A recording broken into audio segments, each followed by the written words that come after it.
The following program was produced by an independent community producer. The opinions expressed do not necessarily reflect those of the ECAT staff or board of directors.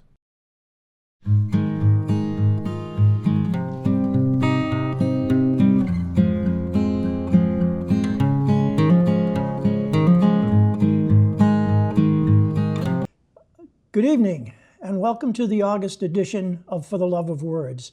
Tonight we have something a little different in that we do not have a poet. We have a writer who is here to talk about her memoir, Life Flashes. Her name is Merrie Reagan. Merrie H. Reagan is a freelance writer and former educator and small business owner who has resided on the South Shore of Massachusetts for over 60 years. Merrie has been writing for 20 years, first having been a part-time freelance news and feature writer for 2 years in the early 1970s. When living in Washington, D.C. for 5 years during the early 1980s, she was employed as a freelance writer for a short time for a business consultant. Merrie enrolled and completed a 2-year-long college paralegal program in the late 1990s. While undergoing legal studies, she regularly wrote law briefs and legal summaries and analyses. She began writing Life Flashes, a memoir, in early 2007, and completed writing for the first edition of the book 14 years later in 2021. After deciding to work with a new publisher to create a second edition of Life Flashes, a memoir, she submitted the book manuscript to Munn Avenue Press in the spring of 2023. The book was republished in a second edition in October 2023. Besides writing, Merrie savors reading, ballroom dancing, singing, homemaking, and yard work. She is now working on a new book, a collection of short stories and contemplations, which she hopes to finish sometime mid-next year. Welcome, Merrie. Thank you. Good to be here. How long a process was it for you to write Life Flashes? Well, as you indicated, it was 14 years, and I didn't intend to write it. So I started writing a diary in 2007, and in 2010, one day I was sitting at the kitchen table writing it and thinking, I think this is a book. I think I'm going to continue it. Had I known then that it was going to be another 11 years before I finished it, I may not have done so. But I think that's why it's good that we often don't know things that we're not intended to know because we might not persevere. But I'm glad I did. Merrie, in your foreword, you make what I think is a very perceptive observation. You compare the life of a writer and the work of a writer to the work of an artist. And I was wondering, for the benefit of our audience, if you could go into that for me and explain to them how you set it forth in the book. Well, I discovered that this process is, writing is a process that resembles being an artist, because in the beginning, when I was writing, I was very concerned about, the words being perfect and the order, and I was becoming repeatedly frustrated. And so then I realized that it's important I just saw it and I said, stop, just throw the words up there, do it with kindness, do it with respect, do it with a sense of cooperation, and then you can think about editing it afterwards. And I'm glad you mentioned this, because I had a very interesting conversation with a young girl who is at a Barnes & Noble book signing several weeks ago. And she came into the store, and we were talking a little bit about before the show about how you don't know where life's going to bring you. So this girl came into the store and she walks directly toward me, 12 years old, and so she's saying, I want to talk with you. And I'm like, okay, good. And so she explains to me that she's written several stories, and she put each one aside, one after the other. And she was very discouraged about it. I said, that's not a problem. Do you know why you're doing that? The reason you're doing that is because you expect way too much of yourself, and so you're frustrated and you go on to the next thing and the next story, and then you're frustrated with that. It's important that you trust just throw it up there with trust and respect and cooperation, and not be concerned about where it's going, because it isn't up to you. Right, right. You know, so we had a delightful. It's really, I enjoy writing the book is the cake, and interacting with people surrounding the book is like the icing on the cake. It's just really, I remember after that book signing, and it did very well, I left the store 4 hours later, and I just sat in the car. I sat in the car for an hour, and I felt as though I was floating around the world.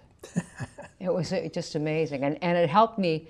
This young girl with whom we talked for an hour, and she, without me saying anything, personal, she helped me because I realized she was helping me to realize that life goes so much further than your immediate circumstances, right. Which as human beings, we naturally tend to forget from time to time. But when you remember that, it's good to remember that. Also in the book, again, this is a great metaphor. Yeah. You talk about editing your writing Mm-hmm. like a gold miner, like somebody who is mining for gold, and you need to shift out all this. Yeah, thank you for bringing that to me. Yes. I mean, that was such a vivid metaphor. Yeah. So again, could you talk about that a little bit? Sift out all the waste metals until, and you don't really, like that, with the editing is the same. You don't really know where you're going. You continue sifting, and then all of a sudden you go, boom, you're there. Yeah. Yeah.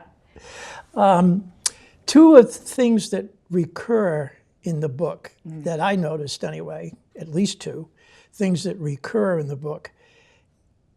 At various times you talk about the Roman Catholic faith. Mm-hmm. And I was wondering if you could tell us, when you talk about it in the book, what are you trying to get across to the reader about the importance of faith? It doesn't necessarily have to be Roman Catholic faith. Exactly. Well, it's interesting to hear you use the word Roman Catholic, because I was talking with someone about, and as you said, it's not necessarily, it's about faith. Right. It's not necessarily about Roman Catholic faith. But so I had been in and out of church for years, but I'm learning late in life that faith is not an all or nothing, just like any relationship. It's not all or nothing. And if you perceive it as you're all in or you're all out, the relationship's not healthy. So I've just been going back to church. I find out that, there's no reason for me not to say, I'm not to say that I'm Catholic. I'm a Christian who's Catholic versus a Catholic who's Christian, but I am Catholic. All right. And it's no reason for me not to say that I'm Catholic just because I don't go to the same church every week. I'm not in the parish council. I'm not, that doesn't, you may be Catholic and do that, but you may not. Doesn't mean you're not Catholic. But what I'm finding is I don't go to the same church every week, but I enjoy going. I don't go every week, but I really enjoy it when I go. And I'm just learning what works and what doesn't. And overall, that relationship is really primarily between you and God. Right. So, but they just came out with this report, this organization in Washington, D.C. It's called Pew Research. They do research, and I think they're a public policy research center in Washington, D.C. And what they found, it was really exciting, that it's like whether or not, first of all, Americans are beginning to go back to church in a noticeable amount of number. And that 83% of Americans believe in transcendence or God. 79% believe, if they don't identify it as God, they believe there's something after this life. And about the same, or 70%, believe that there is an afterlife. Which I when I read that, I thought of Kelly Clarkson on the Kelly Clarkson show going, whoop, whoop. So I'm glad, whether you're, I think that's very hopeful. And and actually, when in the 70s, 70% of American households were affiliated with a church. Now it's about 40. But I was actually encouraged to read that because I read somewhere else it was like 20. I'm like, oh, so faith is, I found, through the experience in the beginning, I underwent a profoundly spiritual experience, which enabled me to realize that, when you're faced with truly face mortality, divine presence becomes, it's there. God's there, God's real, and that there is a human divine connection. Well, that's a good segue to the next part that I want to get into, because the second thing that I noticed recurring in the book is your relationship with Jura, the golden retriever, on this poster. Tell me what you think. And I was particularly struck by the incident in which you're at a meeting somewhere and Jura gets away from you, and you suddenly remember you left the oven on at your house, and you're kind of torn. I got to find Jura, but I also got to get home. Because the apartment might burn down. There's roasted vegetables in the oven. Yeah. So, can you tell us? Because it's not, to me, it's underlying, it's implied. What is the importance of a dog or Jura, put more specifically, in your life? What's the importance of that relationship? Well, I think that animals, all kinds of animals, but animals can teach us. They're evolved in ways that human beings aren't. And in all the time that I knew him, 10 years, I didn't ever see Jura, not once, do anything that was mean, nasty, greedy. He was like Jesus. He was without sin. He was absolutely without sin. And yet he was very humble. He taught me about quiet perseverance and accepting uncertainty. And I wouldn't... So the dog, Jura, at least, for you, was sort of a teacher. Oh, very much so. Very much so. So you learned from him, as much as he probably learned from you. I don't know what I taught him. I know I won't ever experience love like that again. Well, we look forward to hearing you read today some excerpts from the memoir. Thank you so much for coming in today. It was a pleasure. Thank you. You're welcome. Good day again, everyone. This first reading from Life Flashes and Memoirs from Chapter 1, Awakening. And it was written on Monday, January 1, 2007. And on this day, I had arisen at 5 a.m., and I had dressed in a white turtleneck jersey, black pants, and light orange waist-length spring jacket. Stepping outside into early morning winter darkness found me again, and walking along a sidewalk found me again facing reality. And reality was then that I had been drifting from job to job, had been socially isolated and financially unstable for a number of years. Suddenly, emotion engulfed me. Darkness resembling a level of dread I have undergone few times in life overcame me.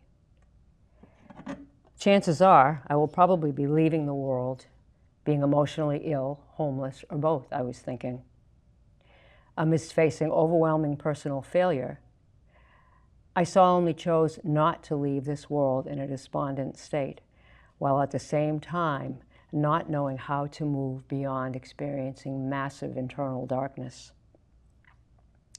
When one truly experiences mortal fear, there is no questioning divine existence, none. I began praying. Utilizing simple, nonverbal conversation enabled me to express personal wrongdoing for which I had been experiencing long-time remorse, and to convey accompanying feelings of hopelessness. Within seconds, a supernatural being emanating unimaginable love and hope, emerging through suddenly and naturally appearing, spiritually intense, bright white light surrounded me. I heard a non-human voice that I recognized as the voice of God say, "Merrie, you were forgiven for these wrongdoings years ago. You are forgiven for all the wrongdoings you have committed." Experiencing profound joy, humility, and gratitude as tears were falling from these eyes, I said, "Thank you, Lord," adding, "God, I do not know how to begin again. I do not know step one." "Come, I will show you how to live again," God said. Profound, humbling, and calming contentment entered me. Renewed hope awakened me. Today, I stopped ingesting antidepressant medication, which had been prescribed for me for 2 years. Serenity has resurged within me. I am confident that genuinely and slowly reestablishing a trusting, respectful, and cooperative relationship with God. No matter how one experiences God, or no matter how weak faith is the primary reason that healing or miracles happen. I am also genuinely certain that I will not seek or consume prescription medication again. Now, the second reading is from chapter 10, and it depicts a vacation that I underwent with my sister Valerie and her 3 children, Grace, Mila, and Matt. And she invited me to spend a week with them in 2009 at a cottage they were renting in Wolfboro, New Hampshire. And Wolfboro, New Hampshire is a small town of about 6,000 people. It's on the shores of Lake Winnipesaukee, and it's about 110 miles north and a teeny bit west of Boston. Saturday evening, a few hours after dinner, my 14-year-old niece Grace offered to perform a stand-up comedy routine for Valerie, Mila, Matthew, and me. Accepting the offer, we invited an enthusiastic audience members eagerly sat down in the cottage living room.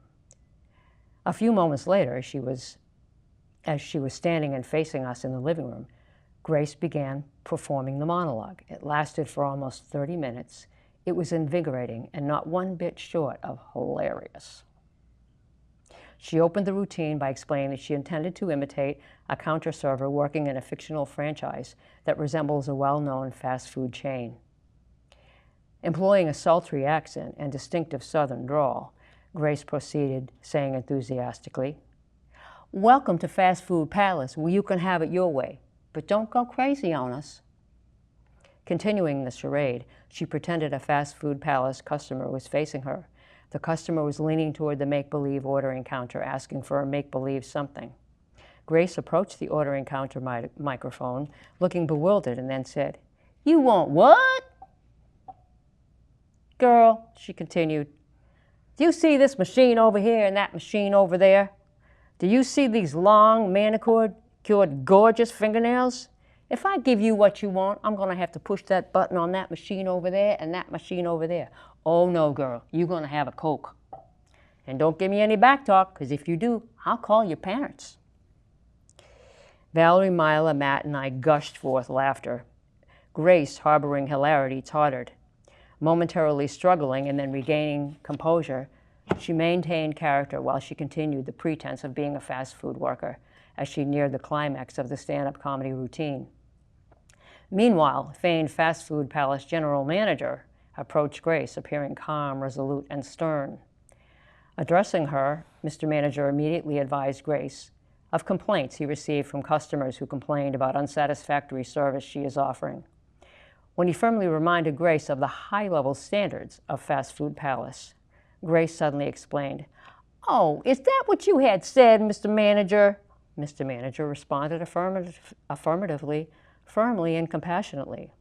Coyly and submissively, Grace added, Well, sure thing, Mr. Manager. Anything you want, Mr. Manager." Satisfied, Mr. Fast Food Palace GM left the ordering area. Grace then headed straight toward the make-believe fast food ordering counter. Hand-holding a stationary microphone and smiling, she again ardently stated, "Welcome to Fast Food Palace, where you can have it your way." But don't go crazy on us. The last entry, the last chapter, the last reading is from chapter 23 of Life Flashes, a Memoir. And it involves, if you believe in miracles, or if you've ever wondered if miracles occur, this is an example. On Monday, August 31st, 2015, Dog Jorah and I were walking in a very woodsy habitat in Norwell, Massachusetts. It was very hot and humid that day, to the point that the foot traffic in the reservation was minimal, and it was nearly 90 degrees. Jorah and I entered a section of Norris Reservation woods abutting the North River, which is located approximately 1 mile from the entrance of the reservation. This morning, North River was showing noticeable current. Observing this was not alarming, as Jorah, having on previous occasions entered the water body, had negotiated the river current with relative ease. Today, when he entered the river, rapidly waters quickly and firmly grasped him, as I watched and became stupefied. Unable to fight the quickly moving current, Jorah was steadily moving away from me. For a moment or two, I believed I could save him. Seconds later, I realized it did not harbor sufficient swimming strength to enable me to rescue him. Standing upon the riverbank, experiencing emotional paralysis and intensely grieving, being unable to aid Jorah, I called out to him, expressing love and sorrow. "Jorah! Jorah!" Suddenly, a voice bursting through clouds addressed me. The voice, evidencing unexplainable, massive physical and spiritual energy, said, "Merrie, do not be afraid. I'm here."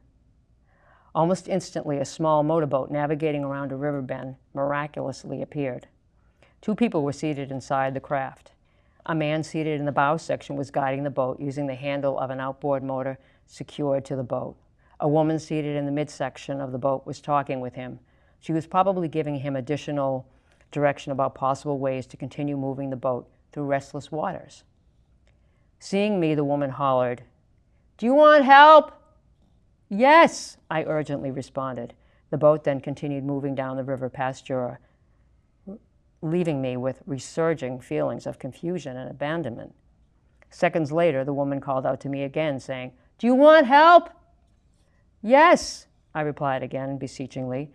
At the time, I did not realize the boaters had probably been strategizing a rescue method and had surmised that pulling a water-soaked dog weighing over 70 pounds into a small craft would probably have caused the boat to capsize. It is good and possible that they also wanted to avoid running into Jorah. Steering the motorboat toward Jorah, the male guardian angel sidled the small craft beside Jorah and then headed the motorboat toward shore. Moments later, waterlogged and exhausted Jorah walked unsteadily onto land. The female guardian angel in the boat threw a filled plastic water bottle toward me. She indicated that drenched and fatigued Jorah might be thirsty. Hugging Jorah and kissing him on the nose left me grateful that cool water had soaked the body of Jorah on this very hot and humid day. As Jorah and I slowly returned to the reservation parking lot, I momentarily became distracted. Regaining focus found me realizing Jorah was again missing. While searching for him, I discovered a mother with her 3 young children. All were strolling near me in Norris Reservation. Advised that Jorah was missing, the kind, cooperative, and respectful people insisted on helping me look for Jorah. 15 minutes later, we found him. He was standing in the reservation parking lot beside the SUV in which we had arrived there. And now for one final reading, which is a song that's related with themes in Life Flashes, a Memoir.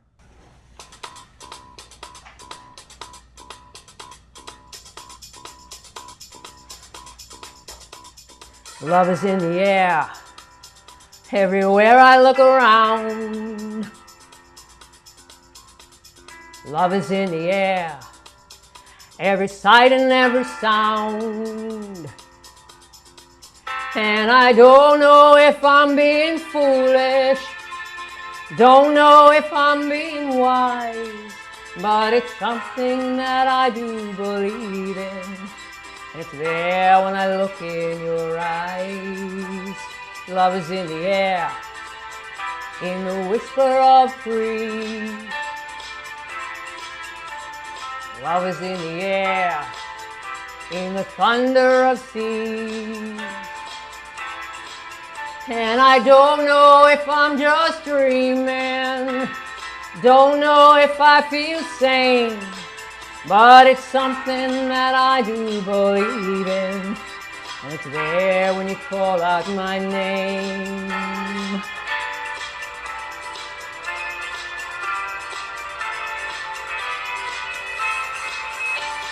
Love is in the air, love is in the air, oh, oh, oh.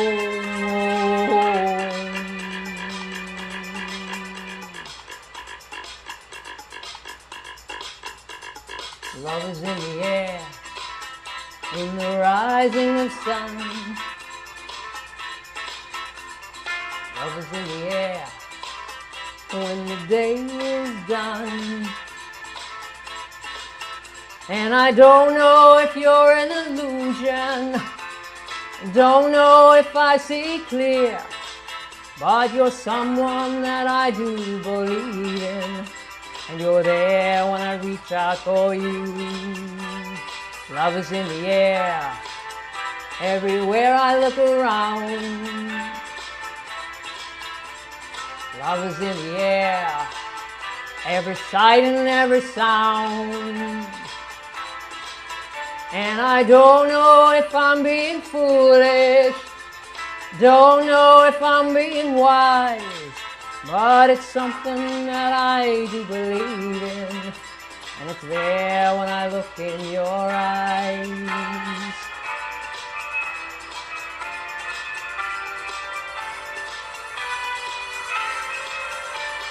Love is in the air,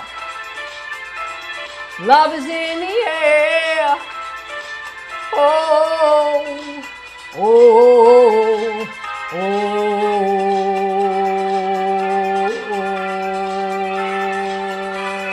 oh, love is in the air, love is in the air, oh, oh, oh.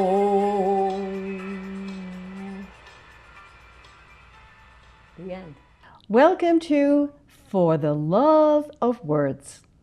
I'm Priscilla Almquist, Olsen, your host, and today I am very pleased to welcome our songwriter-musician, Joanna Katzen, who is going to be performing original music, quite eclectic, jazz, blues, love songs, you name it, she's written it.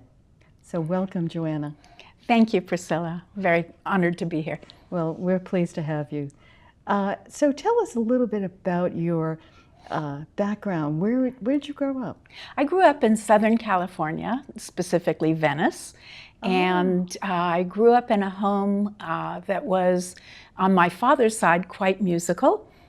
We had a lot of, this was back in the early 60s, and throughout the 70s, we had a lot of music in our home.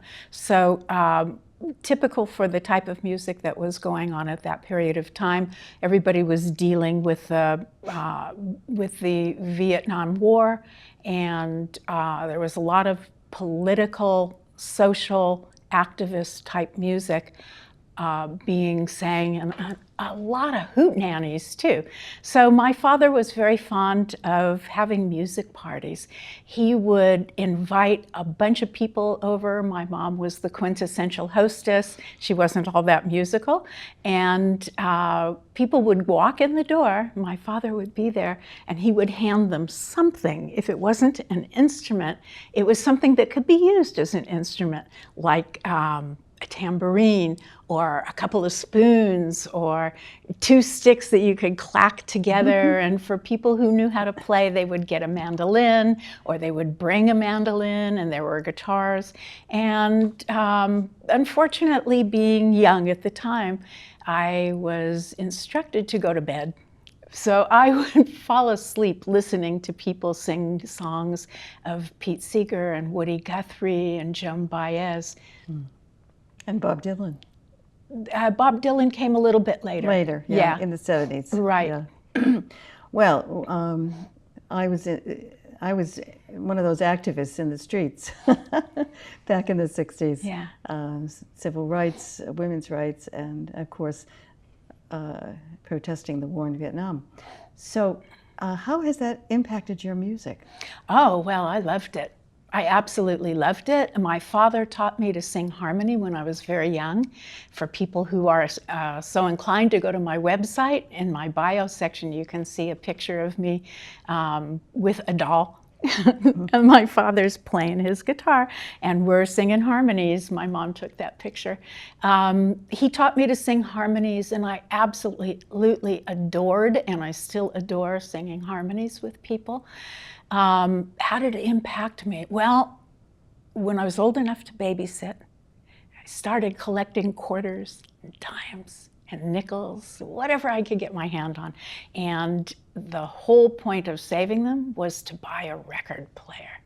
Once I bought a record player, I got a hold of my parents' records of Joan Baez, and I started listening to them, and I thought, I can sing that. And I did. And it got to the point where, in those days, parents, at least middle class or lower middle class, didn't buy instruments for their kids so quickly. But eventually my father bought a guitar for me, and he got it at a pawn shop. I believe he paid $6 for it. He gave it to me, and that was it. I was off and running. From then on, when we had family trips, we'd camp out, and my father started referring to me as Joanna Baez. Oh my goodness. Wasn't that a compliment? It really was. I'm not sure I really deserved it, but he was kind. I bet you did. And we're going to find out pretty soon when you perform. So all the artists in the 60s and 70s, who were your favorites? From back then, I was not so aware of Bob Dylan, but I was aware of his songs. And the first song that I taught myself to play was Mr. Tambourine Man. Joan Baez, just up and down and all around, it was always Joan Baez. There were all the other songs of the times, though, the Mamas and the Papas, the Fifth Dimension. From back then, when Crosby, Stills and Nash came out, I was blown away. Yeah, of course. Yeah. Yeah. And I loved Ian Anderson too. Yeah. So were there any international singers that you were drawn to?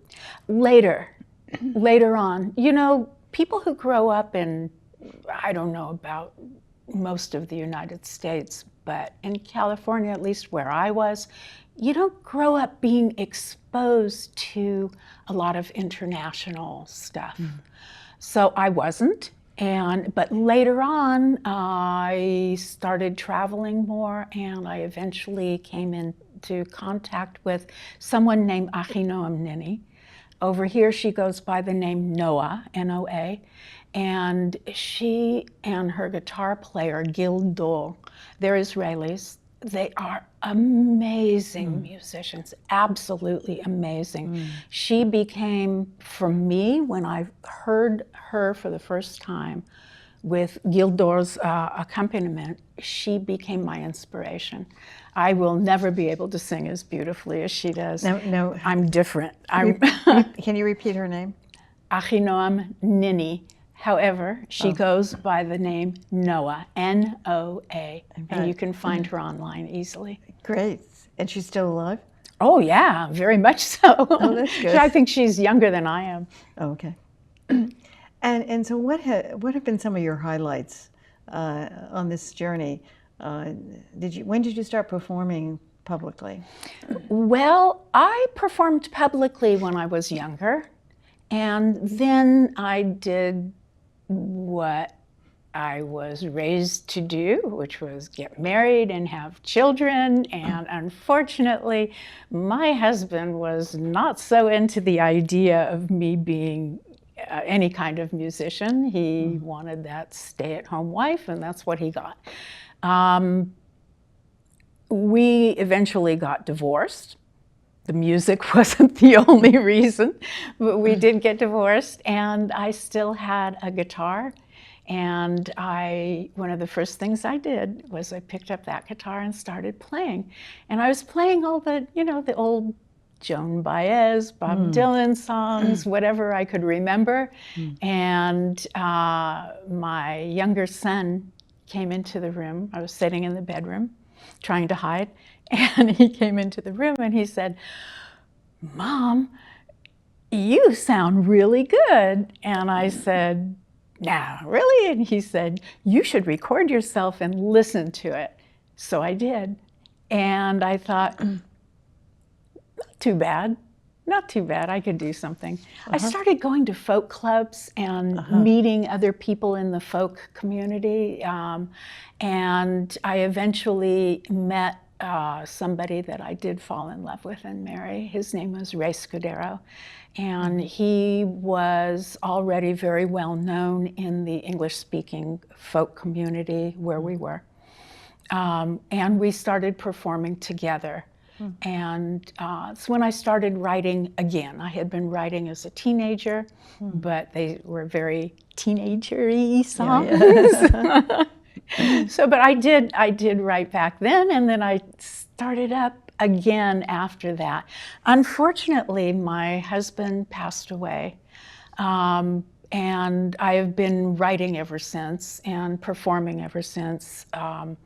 Not too long after he passed away, I formed a group called Et al., meaning and others, because the musicians in the group were very fine musicians. I wanted very much for the name to reflect the fact that everybody was making a contribution, everybody. It wasn't just me or one person telling everybody what to do. It was everybody making their own contribution. But I forgot about this. You have a poem. Oh, yeah. So let's read that poem. So a lot of times people want me to tell them what inspired me to write a song, what was it that I did that caused me to write the song, or what's it specifically about? And I never like to answer that question, because to me, art of all types is not only what the artist was doing, thinking, and intended. This poem is a nonsense poem similar to the Jabberwocky, and it expresses my answer to people's request to explain what a particular song means to me. This was published, by the way, and I have a 100% rate of publication of my poetry. So I'm going to ask you to please ask me, how many poems have I submitted for publication? Yes, how many have you submitted? 1. I thought that was going to be your answer. Yeah, no, I don't want to submit anymore because it'll ruin my 100% success rate. Why don't you read it? Okay, it's called Art. This is a treatise on an all-ittered say, emitted ectopic, in which title tells nay. No words necessary, ennui in the well. It matters not even be heaven or hell. It matters not which way you look, stand on one, or lean, cup your crook, or fibber de Jean. The frame frames reflection on canvas or nook of the one who is looking and the one who did cook. As gaggles may pass like timber in shoes, each proshames pre-conclusion of what each is dues. Why, it is Rubinina, Rotunda's her name. Now what does it mean? Is all art all proclaim? Trump your head and do saunter, is nothing ashamed. Melophophone banters and sumps out the brain. Such beauty, creation, destruction, and gain. When we look at premation, it's not all the same. It's part artist, part looker, and one part of room that is sound in each tincture and brings out the bloom. Art. Yes, okay. That's quite a composite. Thank you so much, Joanna Katzen. And we're going to enjoy your wonderful music, and especially the lyrics. Oh, I hope so. I'm looking forward to that. Thank you for joining me today. Thank you for having me. Okay. My first song is called Icy Inside. Not icy, but icy, as in like ice cubes. And it is a different kind of love song. 2,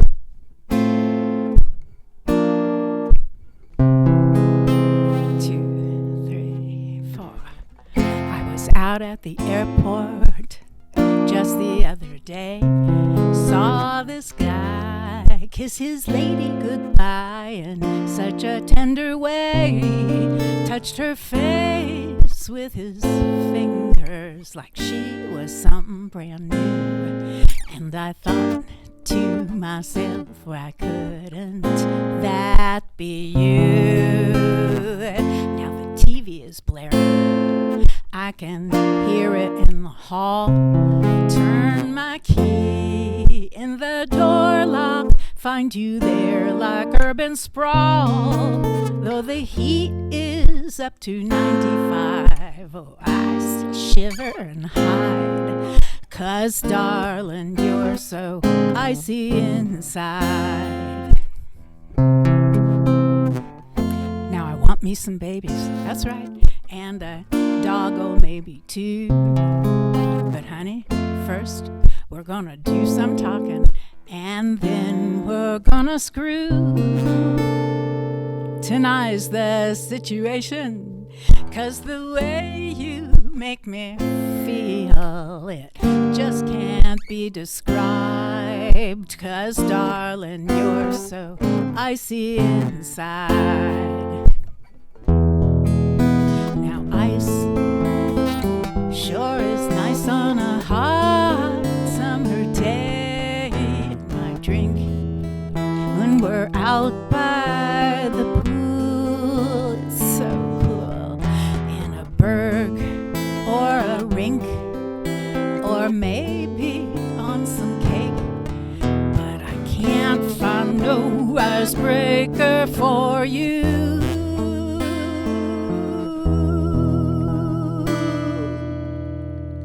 Oh, baby, I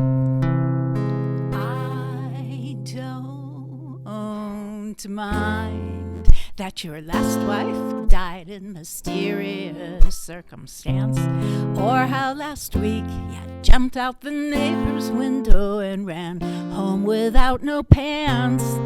But when I get in from a hard day's work, sit down right up next to you, don't you act like you're preoccupied. It's a kind of thing you can't deny, and I'm never gonna be satisfied, and it makes me wanna tan your hide. That darling, you're so icy inside. You ain't never gonna thaw out, 'cause darling, you're just icy inside.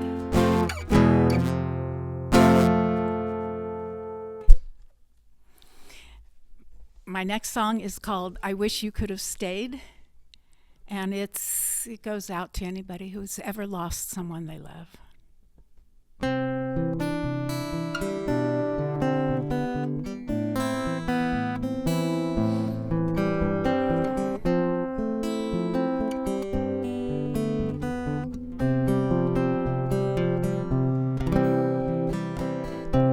I drank a bunch of coffee, and it's really late, I know. I'm sorry to disturb you, but it's almost time to go. No, I didn't pack your suitcase. You won't need it when you're gone.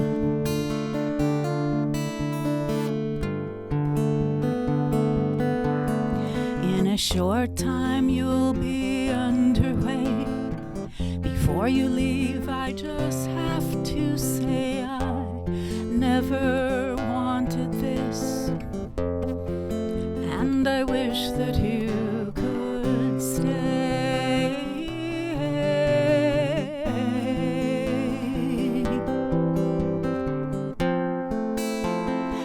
wish that you could stay.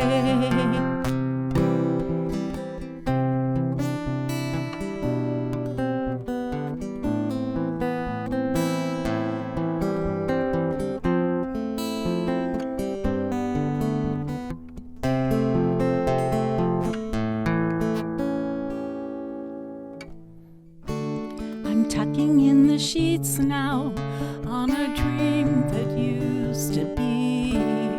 I remember how we argued and how sometimes we agreed, and I still sleep on the right side of a bed that's made for kings.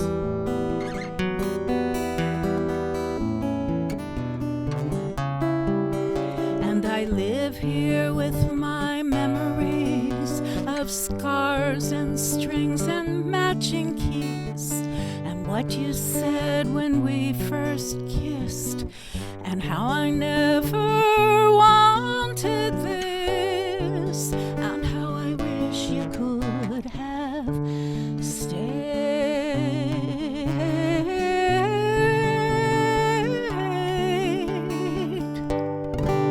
Oh, how I wish you could have stayed.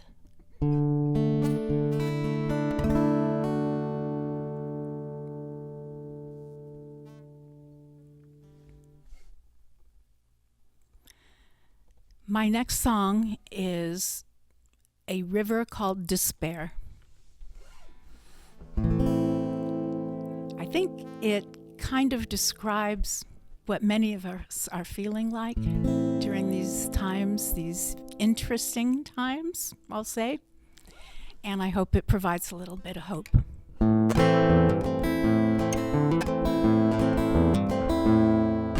riding on a river called despair. We're riding on a river called despair. Hang on, my little one, though the journey's just begun. We are riding on a river called despair. Strong white rapids up ahead. Strong and dangerous rapids up ahead. Hang tough, white water rough, though you think you've had enough. There are strong white rapids up ahead. Cool, clear waters just up there. Cool and clear waters just up there. Hang on, don't give up. Soon you'll drink from the sweet cup. There are cool, clear waters just up there. Cool, clear waters just up there. Cool and clear waters just up there.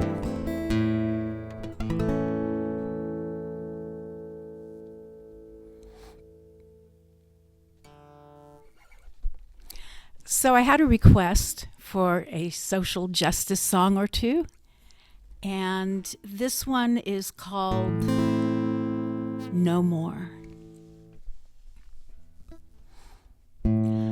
As I'm playing it, I would like you to hold in mind the image of a military graveyard, one of those ones that has all those white headstones that are identical.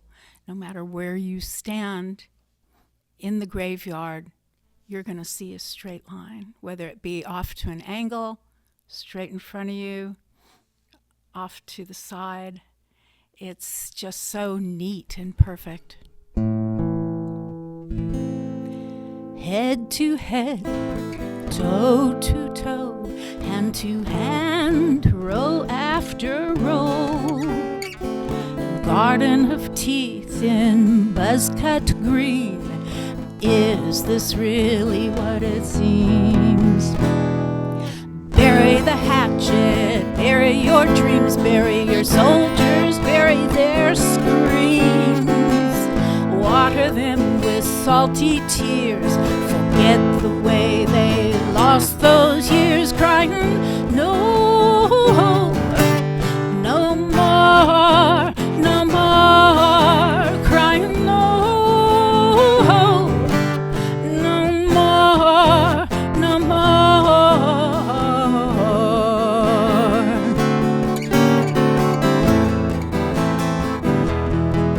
See the newborn child who's left behind, you won't see him grow. See those half-empty beds full of wrung-out hearts in a cavern of lonely, don't know how to restart, crying, no, no more, no more, crying, no, no more, no more. Mommies and daddies, children and friends, all caught up in wars for political trends. We keep on repeating the same mistakes, keep on repeating. How long will it take until there's no more war? Crying, no, no more, no more, pleading, no, no more, no more, screaming, no, no more, no more, crying, no, no more, no more. Head to head, toe to toe, hand to hand, row after row.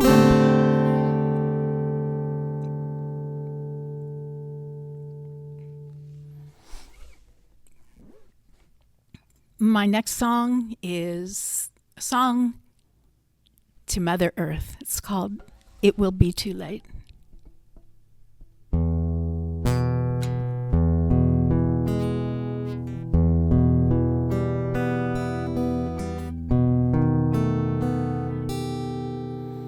And like children in the forest, we've trampled down new paths without regard for the nuance of our mother's sacred dance.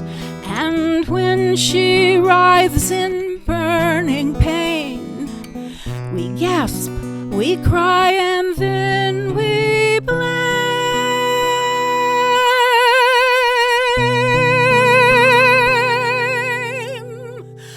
But when there's no more clear water, it will be too late.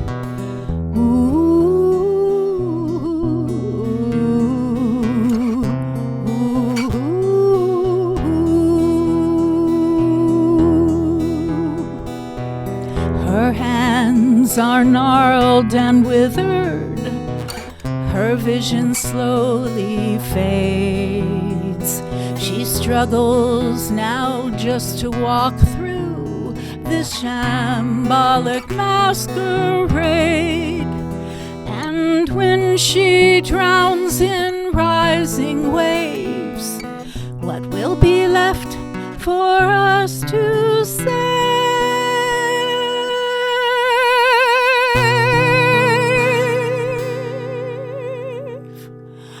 But when there's no more soil for planting, it will be too late.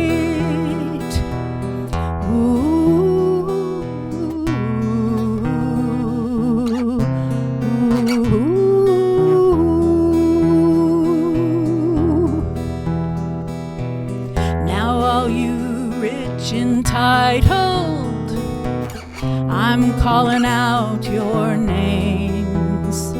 Don't look for worlds to escape to in this hedonistic game.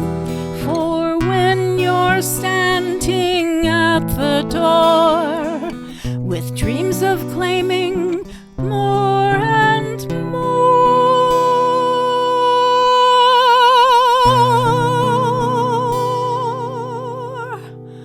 But when those dreams will not appease you, it will be too late.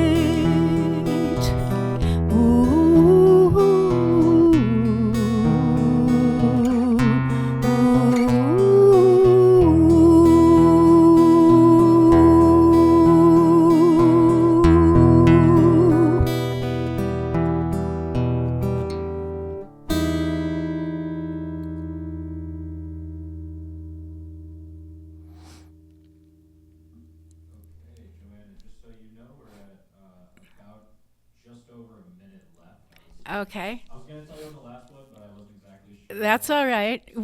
We got time for one more then, right? It's a little bit longer than a minute. Is that okay? We can find a way to. Okay. Sure.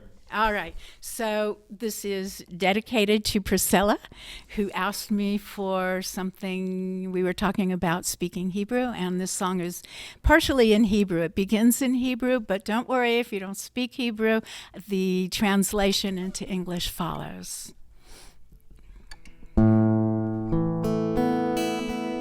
It's called Lullaby in C. It was written by Ray Scudero. The Hebrew translation is by Rachel Jasko.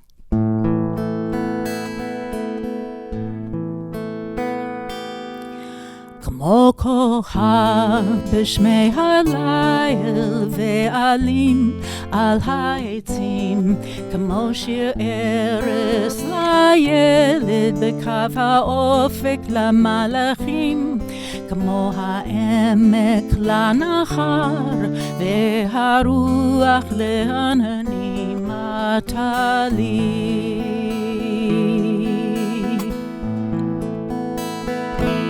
כמו הזמן לאינסוף והחול לגלים, כמו חורף לאביב והאדמה לעשבים, כמו הגשם לגינה ולעיניים לצבעים, אוהבת אותך לעולם לימי עולמים.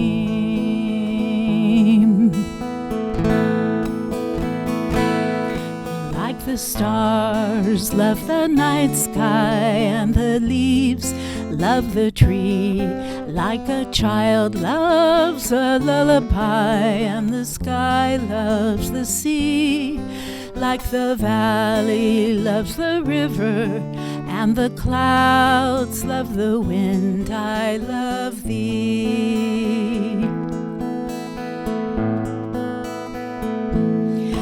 Like time loves forever, and waves love the sand, like winter loves springtime, and grass loves the land, like rain loves the garden, and eyes love to see. I love you forever and ever as ever can be.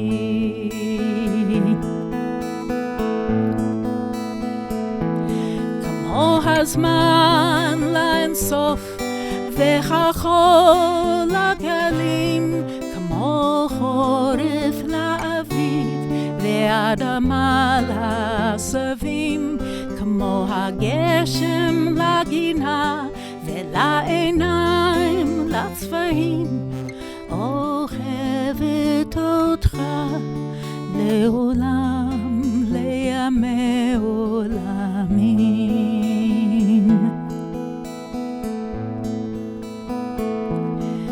Like the stars love the night sky,